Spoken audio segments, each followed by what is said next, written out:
మీరు నేను చెప్పింది చూసుకోవాలి, అలాగే మీరు కూడా ఇంటి దగ్గర చదవాలి. బైబిల్ చెప్తుంది, కొంతమంది చదవకపోయినా, ఇక్కడ చెప్పే వాక్యం సరిగా వినకపోయినా రకరకాల బోధలకి గాలికి కొట్టుకొని పోయినట్టు కొట్టుకుపోతారంట. ఇప్పుడు చాలా బోధలు వచ్చాయి, బైబిల్ సరిగా అర్థం కాక చాలామందికి విశ్వాసులు రకరకాల బోధలకు అలవాటు పడిపోయి అక్కడ చెప్పే వాక్యం, ఇక్కడ చెప్పే వాక్యం, రకరకాల బోధలు బుర్రని పాడు చేసేస్తున్నాయి. చాలామంది గందరగోళంలో ఉన్నారు అంచె దినాల్లో. అందుకని ఒక బోధలో మీరు స్థిరంగా ఉండాలి. అది కూడా వాక్యం బాగా చూసుకోవాలి. చెప్పిన వాక్యము తెస్సలోనిక అనేటువంటి ఎక్కడది కొంతమంది సంఘం ఉన్నారంట. పౌలంత గొప్పవాడు వాక్యం చెప్తుంటే అసలు ఆ వాక్యం అట్లా ఉందా లేదా అని చూసేవాళ్ళంట. ఇప్పుడు అట్లా కాదు, అసలు వాక్యానికి విరోధంగా ఎంతోమంది వాక్యం చెప్తున్నారు. అక్కడికి వెళ్ళిపోయే బోధ బాగుంది, అది బాగుందని అట్లాగ అయిపోతున్నారు. ఎందుకంటే వాళ్ళు వాక్యం చదువుకోవట్లేదు. ఇంటి దగ్గర, ఇళ్ళ దగ్గర చక్కగా చూడాలి. అలాగే దైవ సేవకుడు మీ సంఘ కాపరి చెప్పే వాక్యాన్ని చాలా జాగ్రత్తగా పరిశీలించాలన్నమాట. అప్పుడు మీరు గాలికి కొట్టుకొని పోయేటువంటి వారుగా ఉండరు. నేను ఒక వాక్యం చూపిస్తున్నాను, అపోస్తలుల గ్రంథంలో ఉంది. పౌలు చెప్పిన మాటలు కూడా అలా ఉన్నాయో లేవో అని ఇంటి దగ్గర చూసేవాళ్ళు అంటే వాళ్ళు. అపోస్తలుల గ్రంథం అందరూ ఒకసారి చూడండి. 16వ అధ్యాయం చూడండి, 17వ అధ్యాయం, అపోస్తలు 17.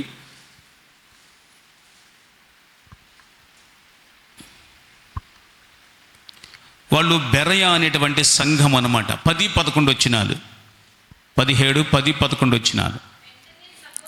వెంటనే సహోదరులు రాత్రివేళ పౌలును సీలను బెరయకు పంపించిరి. వారు వచ్చి యూదుల సమాజ మందిరములో ప్రవేశించిరి. వీరు తెస్సలోనికలో ఉన్నవారి కంటే గనులయ్యుండిరి గనుక ఆసక్తితో వాక్యమును అంగీకరించి పౌలును సీలయును చెప్పిన సంగతులు అలాగున్నవో లేవో అని ప్రతిదినమును లేఖనములు పరిశోధించుచూ వచ్చిరి. దేవునికి స్తోత్రం చేద్దాం. హల్లెలూయా. చూడండి, పౌలు చెప్తున్న వాక్యాలు అలా ఉన్నాయా లేవా అని వాక్యం చూసేవాళ్ళు. వాళ్ళు అలా ఉండాలి సంఘం అంటే. ఇంటి దగ్గర మీ అందరి దగ్గర బైబిల్స్ ఉన్నాయి కదా, ఇక్కడ చదివే వాక్యం రిఫరెన్స్లు రాసుకోవడం, తర్వాత ఇంటికి వెళ్ళి బాగా చూసుకొని ఆ వాక్య ప్రకారం మనం జీవించాలన్నమాట. అసలు అలా ఉన్నాయా లేవా టెస్ట్ చేసుకోవాలి. ఈ రోజుల్లో రకరకాల బోధలు వచ్చేసాయి. ఇప్పుడు మీరు యూట్యూబ్ చూస్తే బోధకులు ఒకరికొకరికి పడట్లేదు. చాలా గందరగోళంగా ఉంది క్రైస్తవ సమాజం. అందుకని ఏ బోధ పడితే ఆ బోధ వినకూడదు. నేను ముందుగా చెప్తున్నాను మీకు, వాక్యమును శ్రద్ధగా మీకు అప్పగింపబడిన సంఘము, అలాగే దైవ సేవకులు, మీరు దేవునికి దగ్గరగా జీవిస్తూ ఆయన రాకడకు సిద్ధపడమని మిమ్మల్ని హెచ్చరిక చేస్తున్నాను. ఈరోజు మనము ఇశ్రాయేలు యొక్క ప్రయాణం గురించి మాట్లాడుకుంటూ ఆత్మీయ యాత్రలో మనం కూడా వారు ఎక్కడెక్కడైతే పడిపోయారో అక్కడ పడిపోకూడదని, ఈ యాత్రలో విశ్వాస యాత్రలో ముందుకు సాగిపోవాలని మనము దాదాపుగా 2 నెలల నుంచి మనం మాట్లాడుకుంటున్నాం. ఈరోజు పోయిన వారం ఒక వాక్యం చెప్పుకున్నాం కదా, ఏంటది? విశ్వాస యాత్రలో ఉండే వాళ్ళందరూ కూడా దేవుని చేత ఆశీర్వదించబడిన వారే. ఎప్పుడైతే పిలుపు అందుకున్నారో, పిలుపు పొందిన వారందరూ, మనందరం కూడా పిలుపు అందుకున్నామా లేదా? చీకట్లో నుండి ఆశ్చర్యమైన వెలుగులోనికి పిలువబడ్డాం కదా. పిలుపు అందుకున్న ప్రతి వారిని దేవుడు ఆశీర్వదించాడనమాట. ఆశీర్వదించబడిన జనాంగం. అందుకనే పోయిన వారం చెప్పాం, బాలాకు రాజు ఇశ్రాయేలుని శపించాలని కోరుకున్నాడు. యుద్ధం చేయాలని అనుకోలేదు. యుద్ధం చూస్తే ఇశ్రాయేలుతో ఎవరు సాటి కావట్లేదు, పెద్ద పెద్ద రాజులు కూడా ఓడిపోతున్నారు, కాబట్టి ఈ ప్రజల్ని శపించాలి అనుకున్నాడు. అనుకుని బిలాము ప్రవక్త అతని మదిలోకి వచ్చాడు. అతడు ఏది చెబితే అది జరుగుతుందని చెప్పి బిలామును పిలిపించి మరి శపించాలని చూశాడు. పోయిన వారం మనం చదువుకున్నాం కదా, దేవుడు ఏం చెప్పాడు బిలాముతో? మొదటి రోజు ఏం చెప్పాడు? నువ్వు వెళ్ళకూడదు, వారు ఆశీర్వదించబడిన వారు, నువ్వు శపించకూడదు అని చెప్పాడు. దేవునికి స్తోత్రం చేద్దాం, హల్లెలూయా. ఎవరితోనైనా అదే మాట చెప్తాడు దేవుడు. నువ్వు శపించడానికి వెళుతున్నావు, జాగ్రత్త అని చెప్పాడు. కానీ మనకు తెలియని విషయం ఏంటో తెలుసా? ఒక ఘోరమైన విషయం బిలాము చేశాడు. మనము శపించబడలేదు ఆ ప్రజలు అనుకుని అతడు వెళ్ళిపోయాడు, అంతవరకు మనకు తెలుసు. బాలాకు ఏం చెప్పాడు? చేతులు చరుచుకున్నాడు. ఓ బిలాము, వీళ్ళని శపించమని తీసుకొస్తే నీవు ముమ్మారు ఆశీర్వదించేవేంటి? సంపూర్ణంగా దీవించేసేవాళ్ళని. కాబట్టి నువ్వు ఇంటికి పో. నేను నిన్ను గొప్పగా ఘనపరచాలనుకున్నాను, కానీ నీ దేవుడు అడ్డుపడ్డాడు.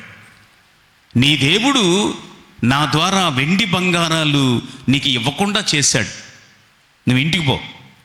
శపించమని తీసుకొస్తే నువ్వు వారిని 3 సార్లు పూర్తిగా దీవించేశావు అని చెప్పేసి వెళ్ళిపోమన్నాడు. అంతవరకు మనం అక్కడ చదువుకున్నాం. కానీ మీకు ఒక భయంకరమైన సీక్రెట్ ఏంటంటే, ఆ బిలాము ఏం చెప్పాడో తెలుసా? బిలాము బాలాకుతో ఒక విషయం చెప్పాడంట. ఏమనంటే, సరే నేను వెళ్ళిపోతాను, కానీ ఒక విషయం ఏంటంటే, వీళ్లతో యుద్ధం చేసి గెలవలేవు, వీళ్లను శపించడం మన వల్ల కాదు, వీళ్ళు దీవించబడిన వారు, దేవుడు శపించడెవడు. అయితే ఒక పని చేయాలి, వాళ్ళ దేవుడే వాళ్ళను కొట్టేటట్లు చేయాలి. ఇది చూడండి, ఎంత ఈ పాయింట్ చూడండి. నేనున్నాను, మీరు నా కుమారుడి మీద ఎన్ని చెప్పినా నేను వినను. అప్పుడు నీవేం చేస్తావంటే, వాళ్ళ డాడీయే వాడిని కొట్టేటట్టుగా చెయ్యాలి అని ప్లాన్ చేస్తావు. బిలాము చెప్పిన బోధ ఏంటో తెలుసా? బాలాకుని సీక్రెట్గా పిలిచి, బాలాకు రాజా, నీవు ఏకమైనా, ప్రపంచమంతా ఏకమైపోయినా, మనిద్దరం ఏకమైపోయినా, ఈ ఇశ్రాయేలు ప్రజల్ని శపించడం మన వల్ల కాదు.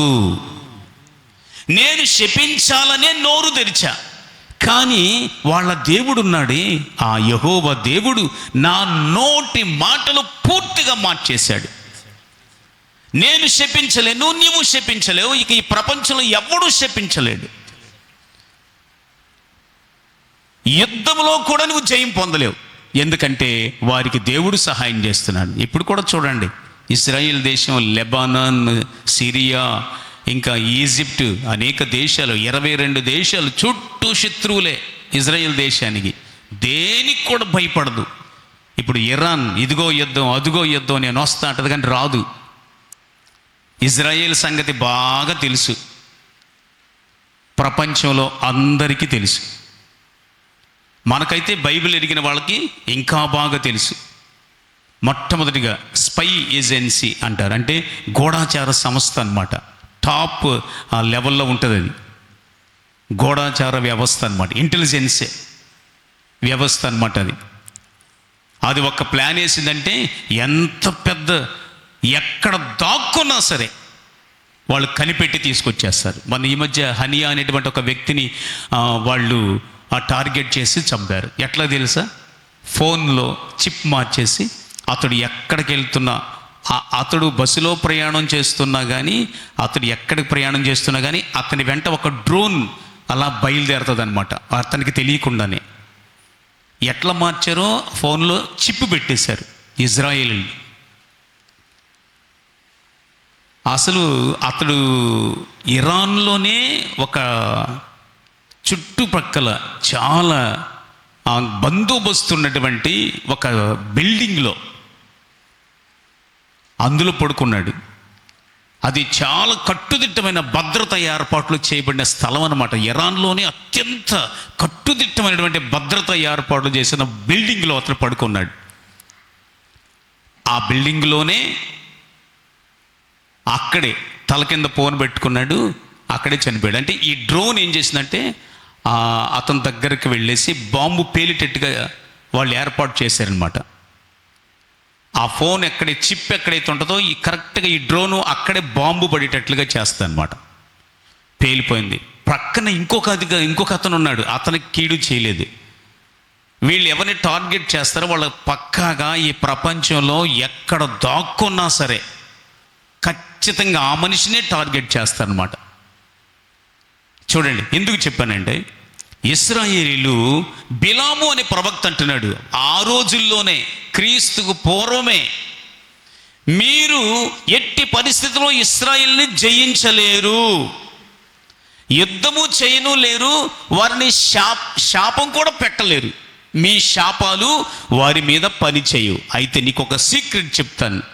అదేమంటే నువ్వేం చేయాలో తెలుసా? మోయాబు స్త్రీలు ఉన్నారు కదా, జాగ్రత్తగానండి. మోయాబు స్త్రీలు ఉన్నారు, పక్కన ఎదోము స్త్రీలు ఉన్నారు. వాళ్ళ దేవుడు వాళ్ళకి ఏం చెప్పాడంటే అన్య స్త్రీలని పెళ్లి చేసుకోకూడదని చెప్పాడు. మీ పురుషులను గనక, మీ స్త్రీలను ఆ ఇశ్రాయేలు యొక్క పురుషులకి అట్రాక్షన్గా, అందంగా కనబడేటట్లుగా చేసి వాళ్ళను కానీ ఆకర్షించుకొని వాళ్ళ ద్వారాగా నువ్వు తప్పు చేయించావంటే నీ ప్లాన్ సక్సెస్ అయిపోద్దని చెప్పాడు. ఎవరని చెప్పింది? ఎవరికి చెప్పాడు? బాలాకు రాజుకు చెప్పాడు. అంటే ఇతనికి డబ్బు మీద మైండ్ పోలే. నా నోరు మూసేశాడు దేవుడు, నేను శపించలేను. ఆయనైతే కొడతాడు, మనల్ని కొట్టనివ్వడు అని తెలుసు బిలాముకి. ఏమండి, దేవుడు మనల్ని కొడతాడు కానీ ఎవరిని కొట్టనివ్వడు. దేవుని గట్టిగా చప్పట్లు కొట్టండి, గట్టిగా చప్పట్లు కొట్టండి. హల్లెలూయా. ఆయనే మనల్ని కొట్టువాడు, ఆయన ఎత్తుకొనివాడు, గాయము చేయువాడు, గాయము రేపువాడు. కొట్టేవాడు ఆయనే, ఎత్తుకునేవాడు ఆయనే. మనం కొడితే మాత్రం ఒప్పుకోడు. అందుకే వాళ్ళ దేవుడే వాళ్ళని కొట్టేటట్లుగా నేను నీకు ఒక పథకం చెప్తున్నాను, ఈ ప్లాన్ నువ్వు పాటించాలి అని చెప్పాడు. ఎక్కడుందో తెలుసా? మీరు ఒక్కసారి దేవుని వాక్యాన్ని చూద్దాము. ప్రకటన గ్రంథం చూడండి. ప్రకటన గ్రంథములో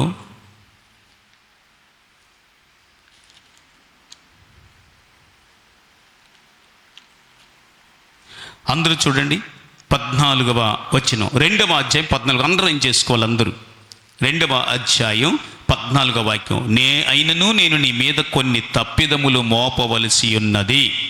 చదవండి. 2వ అధ్యాయము ప్రకటన గ్రంథం 14వ వాక్యం.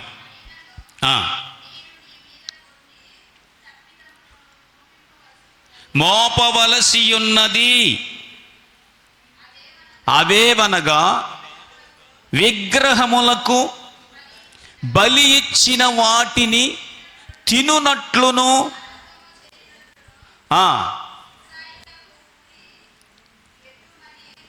ఇశ్రాయేలులకు ఉరియొడ్డుమని బాలాకునకు నేర్పిన బిలాము బోధను అనుసరించువారు నీలో ఉన్నారు. ఒకసారి తలపైకెత్తండి.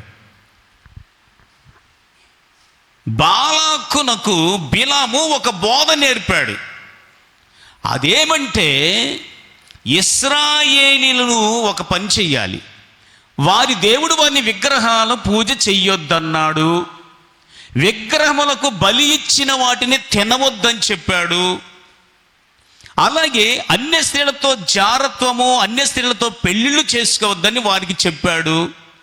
నీవు కానీ ఈ ప్లాన్ చేసావంటే ఖచ్చితంగా వాళ్ళు శపించబడతారు అని చెప్పాడు. బిలాము బాలాకు ఆ ప్లాన్ చేశాడు. కొంతమంది స్త్రీలు ఈ మోయాబు, బాలాకుది ఏ దేశం చెప్పండి, ఏ ప్రాంతం?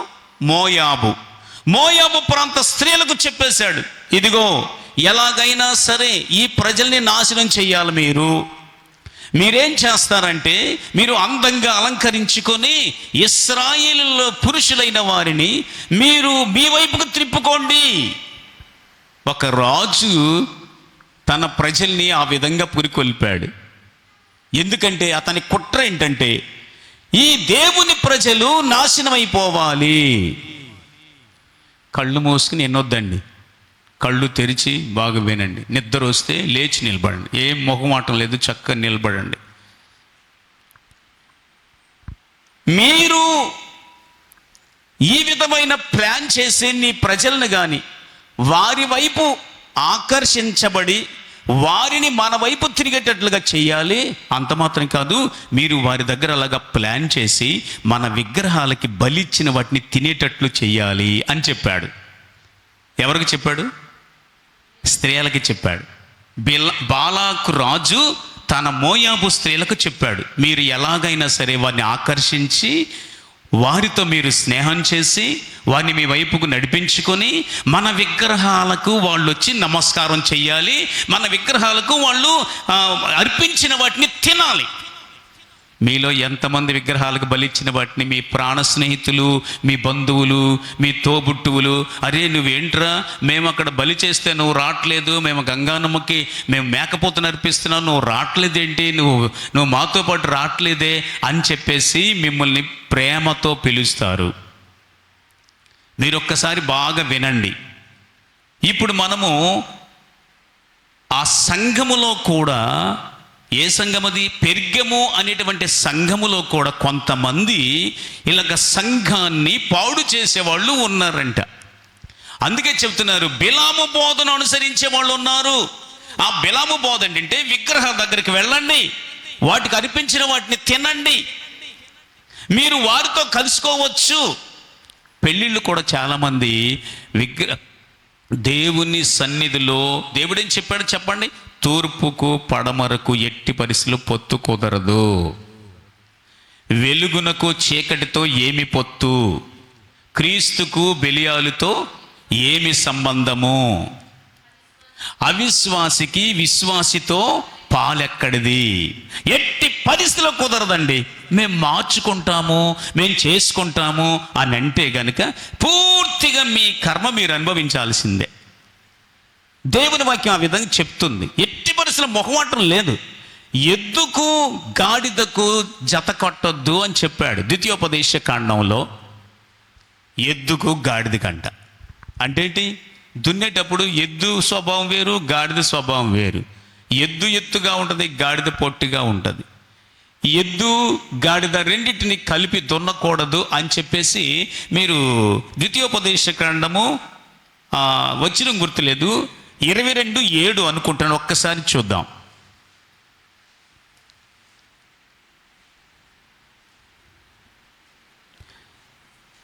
అందరూ చూడండి, ద్వితీయోపదేశ కాండము 10వ వచనం. ఎద్దును గాడిదను జత చేసి భూమిని దున్నకూడదు. చాలండి. ఎద్దును గాడిదను జత చేయకూడదు, భూమిని దున్నకూడదు. అంటే దీని అర్థం ఏంటి? ఇశ్రాయేలీయులు ఏం చేయాలి? వారు దేవుని బిడ్డల. నేను ఇశ్రాయేలీలోనే. ఇప్పుడు చూడండి, గుంటూరులో కూడా యూదులు ఉన్నారు కదా, మీకు తెలుసు కదా. ఎప్పుడైనా వెళ్ళాలనుకుంటే వాళ్ళ దగ్గరికి వెళ్ళొచ్చు. వాళ్ళు మామూలుగా పూర్తిగా నల్లగానే ఉన్నారు వాళ్ళు, ఎందుకంటే మన భారతదేశం అలా చేసేసింది పూర్తిగా. కానీ ఒక విషయం ఏంటి తెలుసా? వారు పెళ్ళిళ్ళు ఇండియన్స్ని అస్సలు చేసుకోలేదు. ఎప్పుడు వచ్చారో తెలుసా? వాళ్ళు 2000 సంవత్సరాలు అవుతుంది ఇంచుమించుగా.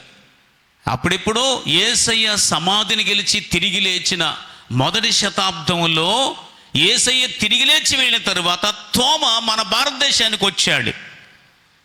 ఆ తరువాత 70వ సంవత్సరంలో పెద్ద శ్రమ వచ్చింది వాళ్ళకి. ఆ శ్రమలో ప్రపంచం అంతా చల్లా చెదురులైపోయారు. మన భారతదేశానికి ఎప్పుడెప్పుడో వచ్చారు 2000 సంవత్సరాలు. ఒక ఆశ్చర్యం ఏంటి తెలుసా? 200 కాదు, 2000 సంవత్సరాల క్రితం వాళ్ళ పూర్వీకులు మన భారతదేశానికి వస్తే వారు హీబ్రూ భాష మరిచిపోలేదు. దేవునికి స్తోత్రం చేద్దాం. హల్లెలూయా. హీబ్రూ భాష మరిచిపోలేదు. హీబ్రూ బైబిల్ వాళ్ళతోనే ఉంది. అలాగే తెలుగు మాట్లాడుతున్నారు. వారి వివాహాలు కూడా ఇండియన్స్ని చేసుకోలేదు. ఎందుకో తెలుసా? మేము తప్పకుండా మా దేశానికి వెళ్ళిపోతాము, మా దేవుడు మాకు ఆ వాగ్దానం చేస్తారు. వాళ్ళ కోసం విమానాలను దేవుడు కనిపెట్టాడు. అప్పుడు గాలి రెక్కల మీద నేను మోసుకొని వస్తానని చెప్పాడు. దేవునికి స్తోత్రం చెప్తా, హల్లెలూయా. అలాగే గద్ద రెక్కల మీద మిమ్మల్ని మోసుకొని వస్తానని చెప్పాడు. ఇవన్నీ విమానాలకి ప్రవచనాలు అన్నమాట. అద్భుత రీతిలో కనిపెట్టబడ్డాయి. విమానాలను తయారు చేశారు. ప్రపంచవ్యాప్తంగా ఉన్న యూదులందరూ కూడా అక్కడికి వెళ్ళారు. ఇంకా మన భారతదేశంలో కొంతమంది యూదులు ఇంకా ఉన్నారు. వాళ్ళు బాధపడుతున్నారంటే ఇప్పుడు ఇంకా యుద్ధం జరుగుతుందని. నేను చెప్పే విషయం ఏంటంటే, వారు 2000 సంవత్సరాల నుంచి కూడా అసలు భారతీయులనే పెళ్లి చేసుకోలేదు. వారు దేవుని వాక్యానికి అంత కట్టుబడి ఉంటారు. కానీ బిలాము ఏం చేశాడో తెలుసా? బాలాకు, నువ్వు నన్ను శపించమన్నావు, కానీ నేను శపించలేకపోయాను. నేను నా నోటికి దీవెనలే వచ్చాయి కానీ శాపం అసలు రాలేదు. దేవుడు చెప్పాడు, వాళ్ళు దీవించబడిన వారు అని. నేను కొట్టలేను, నువ్వు కొట్టలేవు, ప్రపంచమంతా ఏకమైన వారిని ఎవరు ఏం చేయలేరు. కానీ వారు తమ దేవునికి వ్యతిరేకంగా నడుచుకునేట్లుగా చెయ్యాలి నువ్వు. అందుకని కొంతమంది దేవుని పిల్లల్ని వాళ్ళ ఫ్రెండ్స్ ఇలాగా మనం త్రాగడానికి వెళదామురా, లేదంటే మనం ఏదైనా పని చేద్దాంరా అని చెప్పేసి అన్నప్పుడు మీ ప్రాణ స్నేహితులు, మీ బంధువులు, మీ తోటి వారు ఎవరైనా సరే, అది మాత్రం నేను చేయలేనండి అని చెప్పాలి. మీరు ఇప్పుడు రండి, ఇప్పుడు మీరు సంఖ్యాకాండం 25వ అధ్యాయానికి రండి. అందరూ కూడా బైబిల్ తెరవండి. సంఖ్యాకాండం 25వ అధ్యాయం అందరూ చూడండి. సంఖ్యాకాండము 25వ అధ్యాయం 1వ వాక్యం, 2వ వాక్యం, 3వ వాక్యం చూడండి. ఇశ్రాయేలీయులు షిత్తీములో దిగి ఉండగా ప్రజలు మోయాబురాండ్రతో వ్యభిచారము చేయసాగిరి. ఆ స్త్రీలు తమ దేవతల బలులకు ప్రజలను పిలువగా వీరు భోజనము చేసి వారి దేవతలకు నమస్కరించిరి. అట్లు ఇశ్రాయేలీలు బయల్పెయోరుతో కలుసుకొనినందున వారి మీద యెహోవా కోపము రగులు కొనెను.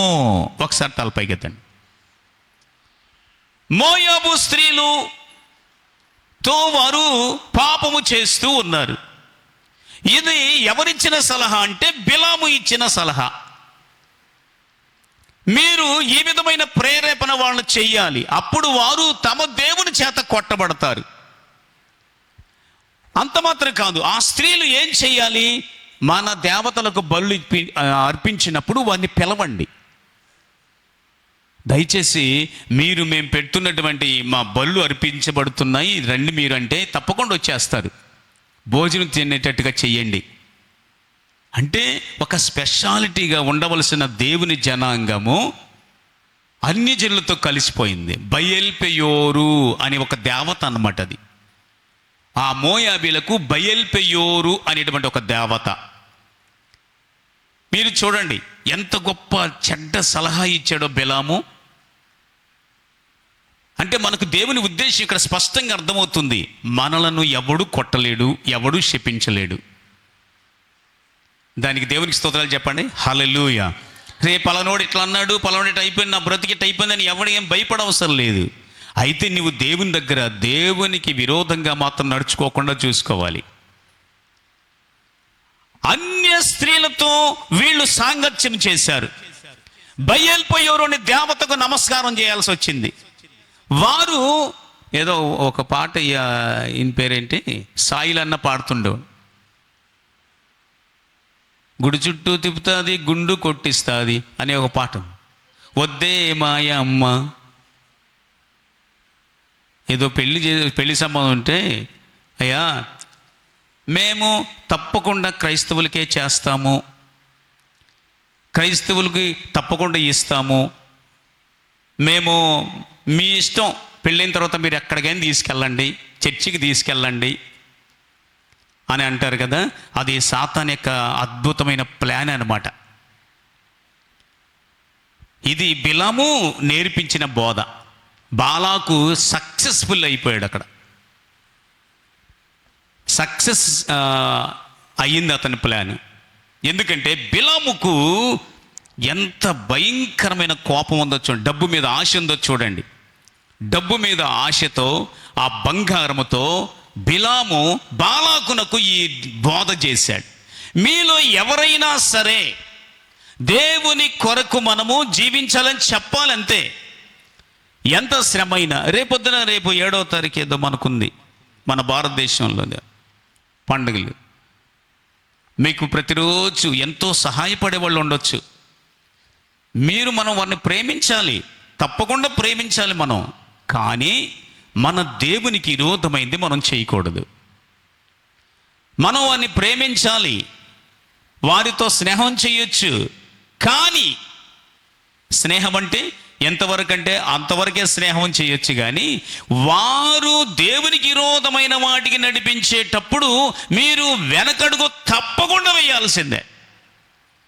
మన భారతీయులందరినీ మనం ప్రేమించాలి, అందరినీ మన సహోదరులాగా ప్రేమించాలి.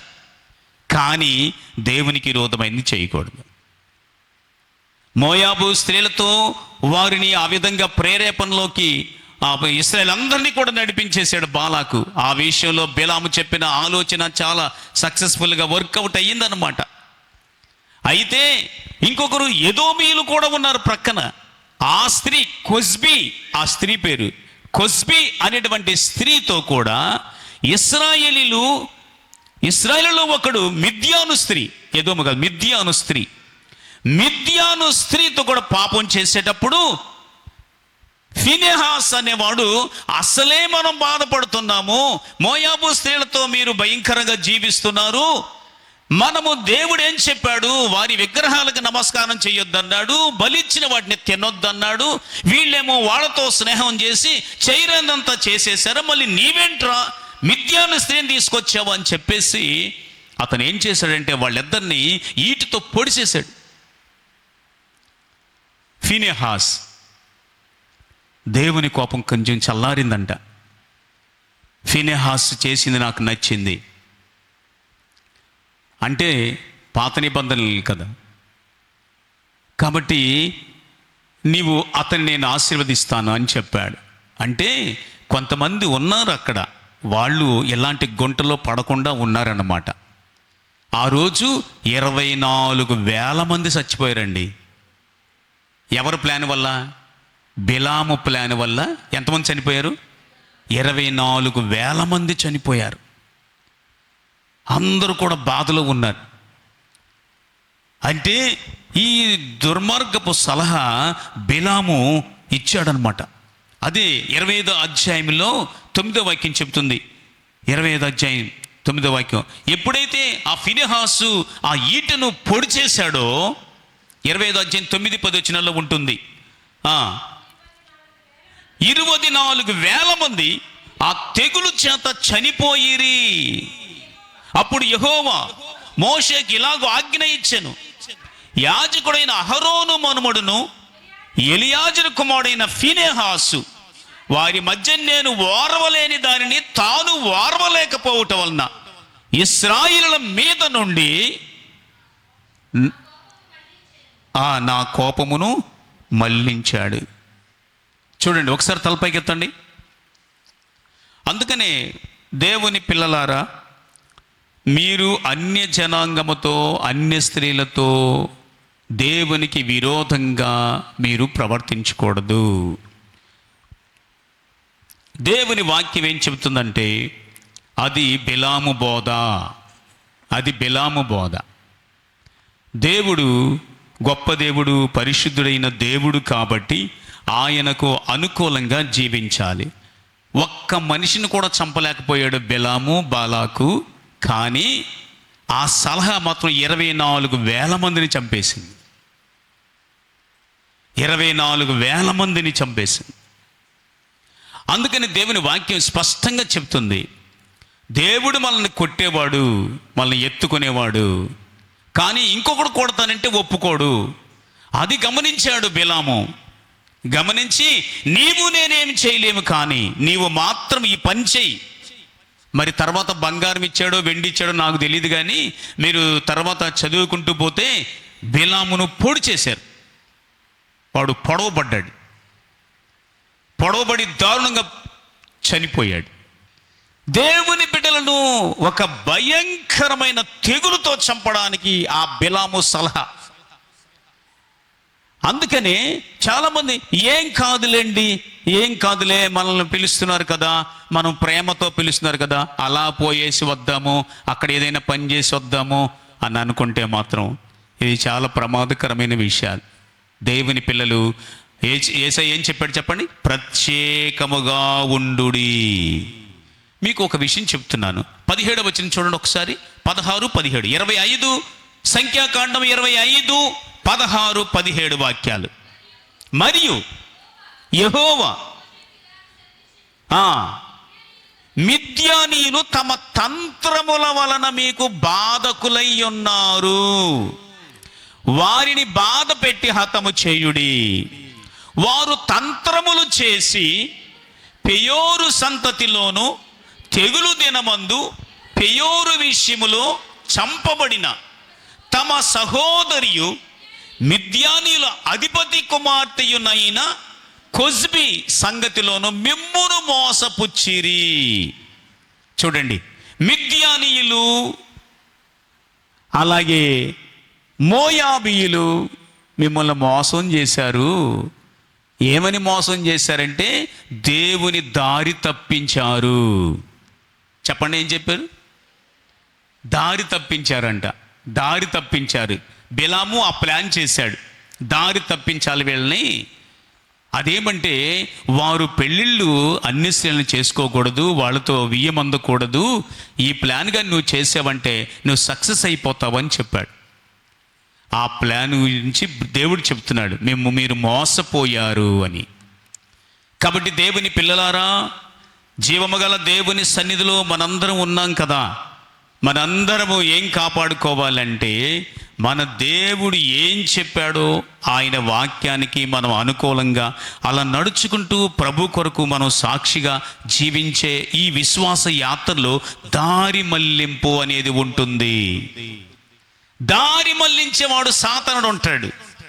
మిమ్మల్ని ఏం చేయలేక, మిమ్మల్ని శపించలేక, మీరే ఆ దేవుని చేత శపించబడేటట్లుగా, మీరే ఆ దేవుని చేత కొట్టబడేటట్లుగా దారి మళ్లించే పనులు చేస్తాడు. మీ స్నేహితుల ద్వారా, లేదంటే మీరు బాగా మీ ఇష్టపడిన బంధువుల ద్వారా దేవుని మార్గములో నుండి బయటికి వెళ్ళిపోయేటట్టుగా చేస్తాడు. జాగ్రత్తగా మనము ప్రభు సన్నిధిలో నడుచుకోవాలి. దేవునికి స్తోత్రాలు చెబుదాం. హల్లెలూయా. ఇశ్రాయేలు గురించి నాకు ఒక అద్భుతమైన విషయం ఏంటంటే,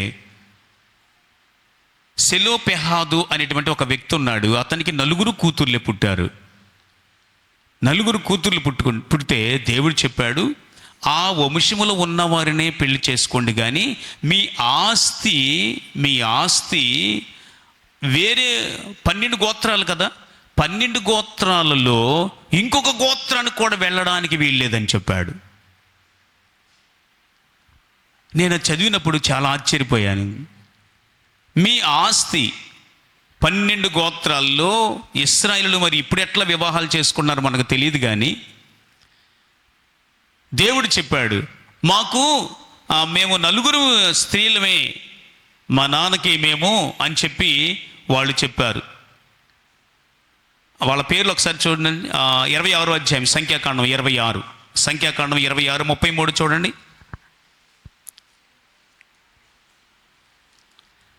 26, 33.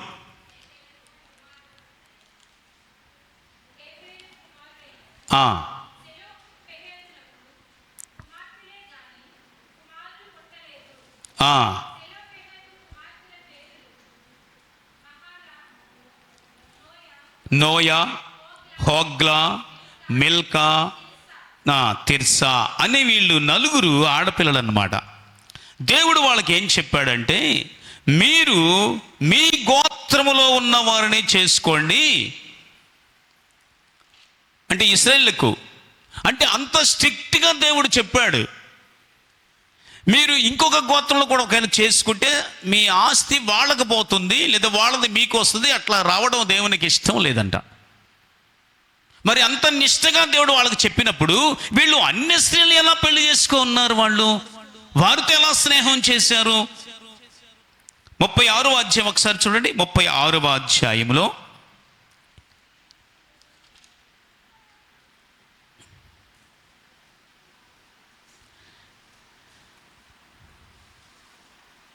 4వ వాక్యం చదవండి.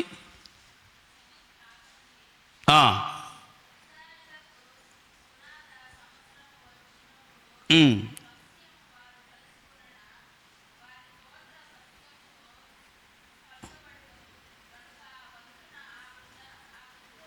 7వ వాక్యం చూడండి. 7వ వాక్యం చదవండి. ఇశ్రాయేలు స్వాస్థ్యము ఒక గోత్రములో నుండి వేరొక గోత్రములోనికి పోకూడదు. ఇశ్రాయేలులో ప్రతివాడును తన తన పితరుల గోత్ర స్వాస్థ్యమును హత్తుకొని ఉండవలెను. మరియు ఇశ్రాయేలుకు వారి వారి పితరుల స్వాస్థ్యము కలుగునట్లు ఇశ్రాయేలుల గోత్రములలో స్వాస్థ్యము గల ప్రతి కుమార్తెయు తన తండ్రి గోత్ర వంశంలోనే పెండ్లి చేసుకొనవలెను. స్వాస్థ్యము ఒక గోత్రములో నుండి వేరొక గోత్రమునకు పోకూడదు. చూడండి, అంటే దేవుడు ఇంత కట్టుదిట్టాలతో వారికి నిబంధనలు ఏర్పాటు చేస్తే వారు అన్య స్త్రీలతో పెళ్లిళ్ళు చేసుకోవాలి అనేది బిలాము బోధ. ఏమీ కాదులే, నువ్వు కానీ ఈ ప్లాన్ చేసావంటే ఈజీగా సక్సెస్ అయిపోతావు. నువ్వు వాళ్ళు ఆటోమేటిక్గా శపించబడతారు, వాళ్ళ దేవుడు వారిని తగ్గించేస్తాడు అని చెప్పాడండి. అందుకని బాలాకు ఆ పని చేశాడు. ఆ పని చేసి అందుకనే స్త్రీలైనా పురుషులైనా సరే దేవుని వాక్యములో నుండి దేవునితోనే సహవాసం చేయడానికి మీరు ఆ నిర్ణయం తీసుకోవాలి. వివాహాల దగ్గరైనా ఎక్కడైనా సరే దేవుని సన్నిధిలో మరి అంత నిష్టగా వారు లేకపోయినందువలన ఆ రోజు 24,000 మంది చనిపోయారు. కొంతమంది అయితే వాళ్ళ సొంత చర్చిల్లోనే పెళ్ళిళ్ళు చేసుకునే అలాంటి దుస్థితిలో చాలామంది ఉన్నారు. అలా చేయకూడదు. అది దేవునికి అవమానం, దేవుని ఆ సంఘానికి చాలా బ్యాడ్ అన్నమాట. అయితే దేవుని ఉద్దేశాన్ని సంపూర్ణంగా మనం తెలుసుకోవాలి ఇక్కడ. అదేమంటే మీరు అన్య స్త్రీలతో వియ్యమందకూడదు, వాళ్ళతో స్నేహం చేయకూడదని ఎంత కట్టుదిట్టాలుగా దేవుడు చెప్తే మరి ఇశ్రాయేలులకు ఈ బిలాము అలాంటి దుర్బోధ చేసి ఆ రోజు వాళ్ళు శపించబడ్డానికి కారణమయ్యాడు. అయితే అలాంటి బోధలు అలాంటి గుంటలో కూడా పడిపోకుండా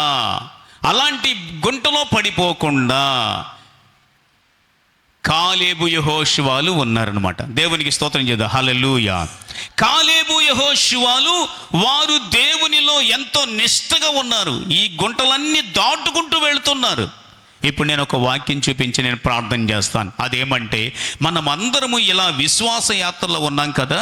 దేవుడు 2 సార్లు జనసంఖ్య చేయమని చెప్పాడు మోషేతో.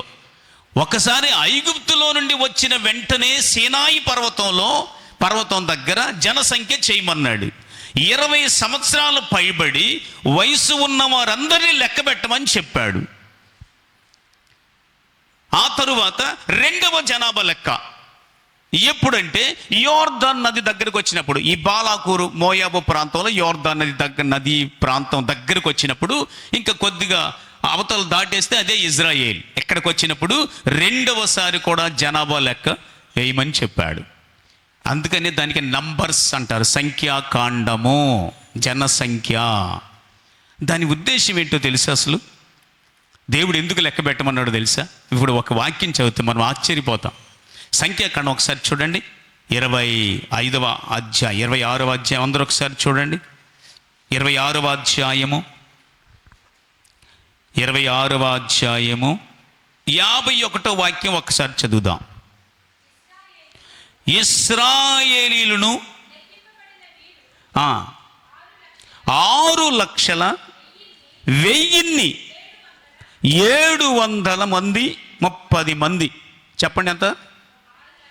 6,1,730. అందరూ చెప్పండి గట్టిగా.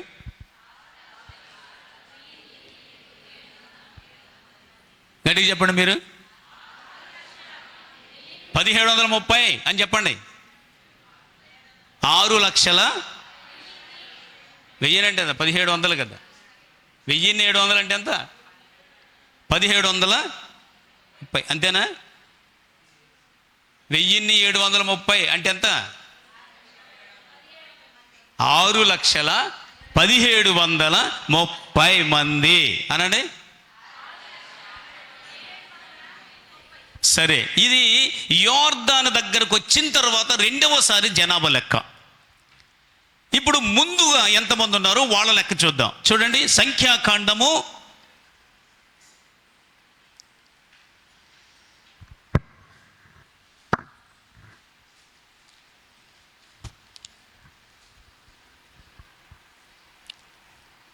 1వ అధ్యాయం 46వ వాక్యం చూడండి.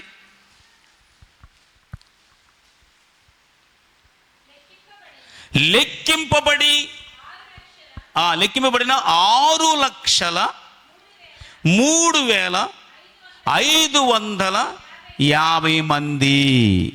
6,03,550 మంది అనండి. 6,03,000. మీరు ఇప్పుడు నంబర్స్ గురించి నేర్చుకున్నారు. సంఖ్యాకాండము 6,03,550 మంది ముందు లెక్క. నాయసరావు వచ్చాడా? రైట్, వెలుగుగానే ఉన్నారు కదా. దాసన్ కూడా వచ్చాడు కదా. చూడండి, 6,03,550 మంది ముందు లెక్క. అప్పుడు లెక్క పెట్టినప్పుడు మోషే అహరోను కూడా ఉన్నాడు.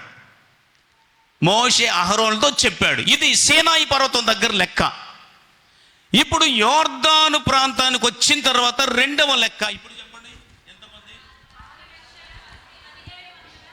6,17,000. ముందు లెక్క పెద్దదా, తర్వాత లెక్క పెద్దదా? ముందు లెక్క ఎంత? 6,03,550 మంది. రెండవ లెక్క ఎంత? 6,17,000 మంది. అదే ఇక్కడ ఉన్నారా, ఎక్కడన్నా ఉన్నారా అని చెప్తున్నాను. ఎంత? 6,17,030 మంది. అంతకుముందు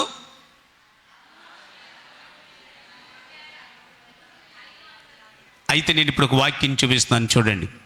మనం రెండవ లెక్క మళ్ళా చదువుకుందాం. రెండవ లెక్క సంఖ్యాకాండము 26వ అధ్యాయము 56వ వాక్యం చూద్దాం. 51వ వాక్యం. ఇశ్రాయేలీలో లెక్కింపబడిన వీరు 6,01,730 మంది. ఇప్పుడు 64వ వాక్యం చదువుకుందాం. మోషే అహరోనులు సీనాయి అరణ్యములో ఇశ్రాయేలుల సంఖ్యను చేసినప్పుడు లెక్కింపబడిన వారిలో ఒక్కడైనను వీరిలో ఉండలేదు. ఒకసారి తలపైకెత్తండి. మోషే అహరోనులు లెక్క పెట్టారు కదా, అప్పుడు ఎంతమంది? 6,03,550 మంది ఉన్నారు. అప్పుడు మోషే అహరోను లెక్క పెట్టారు. 40 సంవత్సరాల తరువాత రెండవసారి లెక్క పెట్టారు. మళ్ళా అదే కొద్దిగా తక్కువగా 6,17,30 మంది ఉన్నారు. ముందు లెక్క పెట్టిన వారిలో ఒక్కడు కూడా లేడంట. సంఖ్యాకాండం ఉద్దేశం ఏంటో తెలుసా? మొదట లెక్క పెట్టిన 6,03,550 మందిలో ఒక్కడు కూడా రెండవసారి లెక్క పెట్టినప్పుడు లేడు. ఏమైపోయారు వీళ్ళందరూ? వీళ్ళందరూ ఏమైపోయారు? మరి అదృశ్యమైపోయారా? కింద వాక్యం చెబుతుంది, ఏలయనగా వారు నిశ్చయముగా అరణ్యములో చనిపోవుదురని యెహోవా వారిని గూర్చి సెలవిచ్చెను. ఎందుకు అలా చెప్పాడు దేవుడు?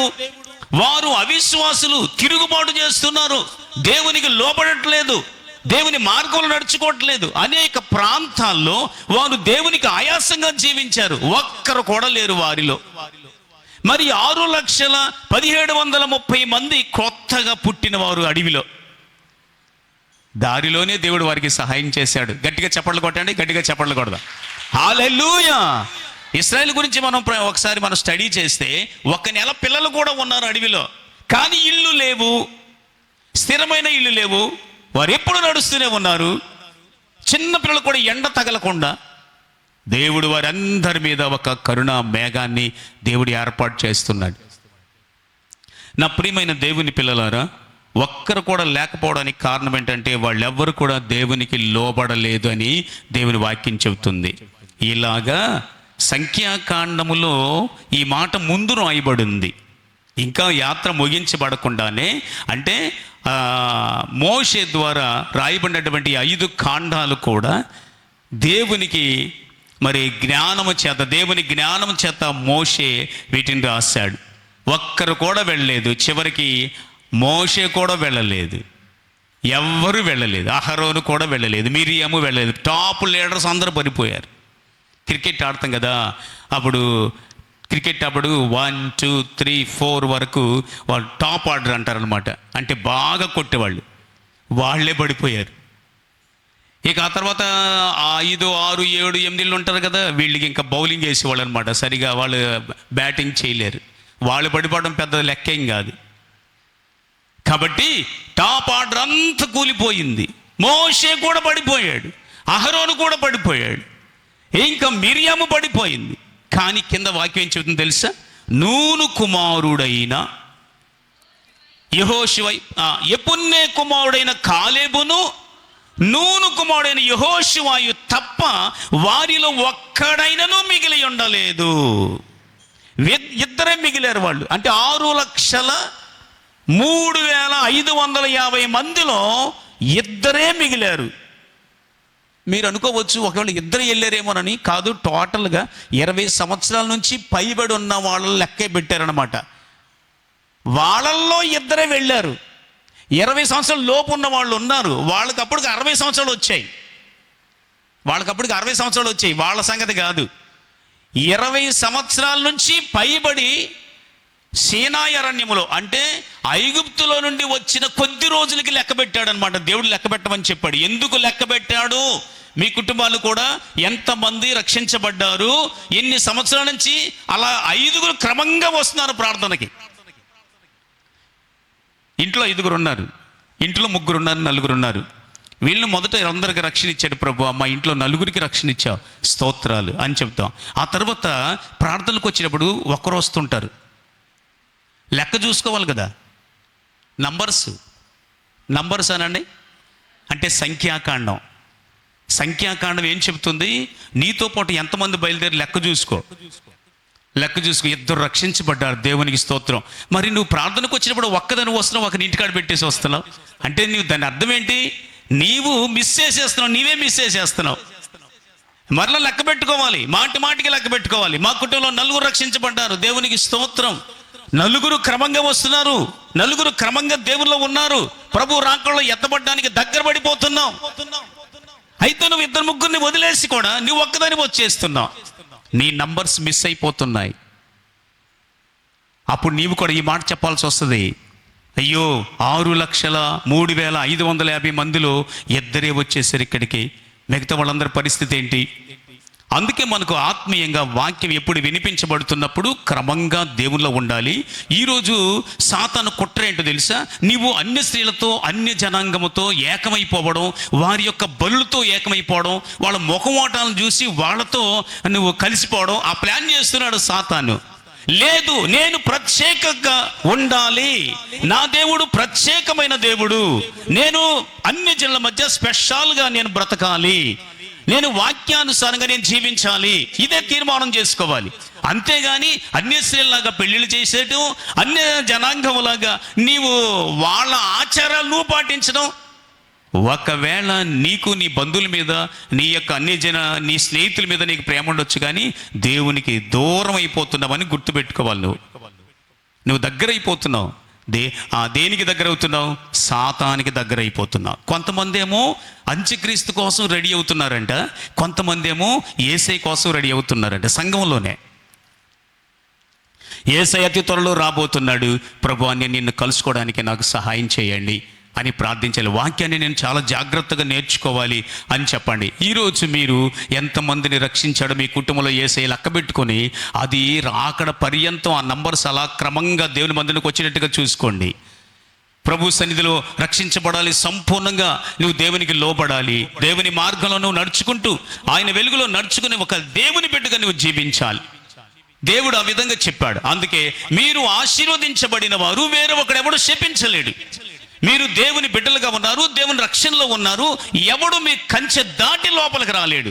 కానీ మీరే బయటికి విసిరివేయబడతారు, మీరే దేవుని చేత కొట్టబడతారు. అది సాతాను యొక్క ప్లాన్ అన్నమాట.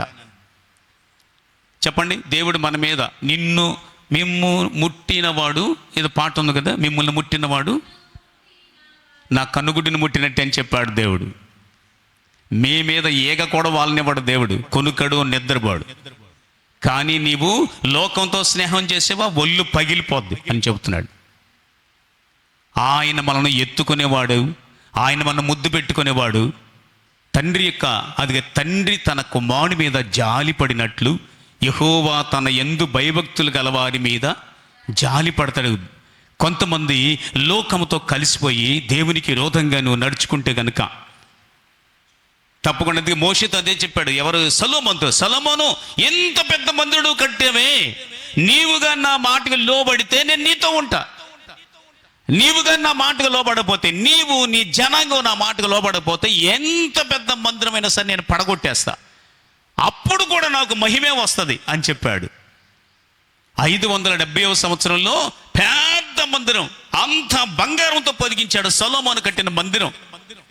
ఆ మందిరము నెబుకద్నెజర్ రాజు పూర్తిగా ధ్వంసం చేసేసాడు. అప్పటి నుంచి ఇప్పటి వరకు సరిగా మందిరమే లేదు. కానీ 2వ మందిరం హేరోదు రాజు అక్కడ కట్టించాడు. హేరోదు ఆ మందిరం కూడా పడగొట్టేశారు 70వ సంవత్సరంలో. ఇప్పుడు ఇక 3వ మందిరం కట్టాలి. ఆ 3వ మందిరం గురించి బైబిల్ యెహెజ్కేలు గ్రంథం ఎంతో ప్రవచనాలు చెప్తున్నాయి. ఆ మందిరం కట్టబడినప్పుడు అంత్యక్రీస్తు అందులో కూడా కూర్చుంటాడు, నేనే దేవుడిని అని చెప్తాడు. ఇప్పుడు ఆ స్థలం గురించి కూడా ఫైటింగ్ జరుగుతుంది. ఇశ్రాయేలుకు ఉండే తెలివి ఏంటంటే ఆల్రెడీ మందిరాన్ని ఒక్క రోజులో ముగించేస్తారనమాట, అక్కడ కట్టేస్తారు, ఆల్రెడీ ఫిక్స్ చేసేసి పెట్టేశారని కూడా చెప్తుంది. కాబట్టి దేవుని రాకడ ఎంత సమీపంగా ఉందో మీరు ప్రత్యేకముగా ఉండుడి. ఎట్లా ఉండాలి చెప్పండి? మనం ప్రత్యేకంగా ఉండండి, ప్రత్యేకంగా ఉండండి. చాలామంది రకరకాలుగా చెప్తున్నారు కదా, ఏదో బొట్టు పెట్టుకుంటే తప్పేంటి, లేకపోతే పువ్వులు పెట్టుకుంటే తప్పేంటి అని. అది కామన్ సెన్స్. దేవుడు మనకిచ్చాడు కదా, నువ్వు పరిశుద్ధంగా ఉండాలని. యేసయ్యను ధరించుకోమని ఉంది కదా, యేసయ్యను ధరించుకోవాలి. ఎవరో చెప్పవసరం లేదు. నువ్వు దేవునికి నేను నా జీవితాన్ని సమర్పించుకోవాలి, నా ప్రభువు నేను ధరించుకోవాలనుకోవాలి. కానీ లోకంలో ఉండే దానిలాగా నువ్వు అలంకరించుకుంటే నీకు ఏ విధమైనటువంటి ప్రయారిటీ ఉంటుంది దేవుని సన్నిధిలో? ఒక గొప్ప విలువ దేవుడు ఎలా ఇస్తాడు నీకు? నీవు తగ్గించుకొని దేవుని సన్నిధిలో ఎస్తేరు రాని వాళ్ళే ఒక స్పెషల్గా ఉండాలి. ఆ ఉండేది బబులోను దేశంలో, కానీ ఒక ప్రత్యేకంగా జీవించిందనమాట. అందువల్ల దేవుడు ఆమెను మహారాణిగా చేశాడు. కాబట్టి మనమందరము ప్రత్యేకంగా ఉండాలని 2వ కొరింథీ 6వ అధ్యాయం స్పష్టంగా చెబుతుంది. ఒకసారి చూడండి, వాక్యం చదువుకుని ప్రార్థన చేసుకుందాం. 2వ కొరింథీ 6, 2వ కొరింథీయులకు రాసిన పత్రిక 6వ అధ్యాయం 18వ వచనం చూడండి. 2వ కొరింథీయులకు రాసిన పత్రిక 6వ అధ్యాయము 6వ అధ్యాయం అందరూ చూడండి. అందులో మనము దేవుని కొరకు ఎంత స్పష్టంగా ఉండాలో చెప్పబడింది. 14 చూడండి, 2వ కొరింథీ 6:14లో మీరు అవిశ్వాసులతో జోడుగా ఉండకుడి, నీతికి దుర్నీతితో ఏమి సాంగత్యము, వెలుగునకు చీకటితో ఏమి పొత్తు, క్రీస్తునకు బెలియాలితో ఏమి సంబంధము, అవిశ్వాసతో విశ్వాసికి పాలెక్కడిది, దేవుని ఆలయమునకు విగ్రహములతో ఏమి పొందిక, మనము జీవము గల దేవుని ఆలయమై ఉన్నాము. అందుకు దేవుడు ఎలాగూ సెలవిచ్చుచున్నాడు, నేను వారిలో నివసించి సంచరింతును, నేను వారి దేవుడునయ్యుందును, వారు నా ప్రజలయ్యుందురు.